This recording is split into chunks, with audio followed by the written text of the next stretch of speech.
Friends, ఇప్పుడు మనం నిన్న చేసుకున్న సొల్యూషన్ మీకు ఇక్కడ ఖాళీగా కనిపిస్తుంది.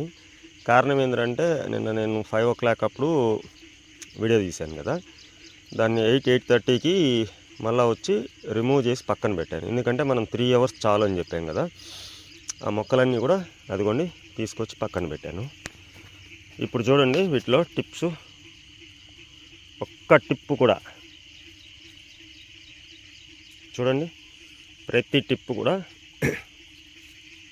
చూడండి ఆరోగ్యంగా బయటికి నిలబడుకోండి. సో మనం నిన్న మళ్ళీ తీసుకొచ్చి బయట పెట్టేసాం. ఎందుకు అనేసి అంటే దానికి అన్ని రకాల కండిషన్స్ని నీళ్ళు ఇవ్వడము, బ్యాక్టీరియా ఇవ్వడము, ఇవ్వలేకుండా పోవడం అన్నింటినీ మనం అడాప్ట్ చేయాలి. చూడండి టిప్స్ అన్నీ కూడా ఎంత ఆరోగ్యంగా పైకి లేసినాయి.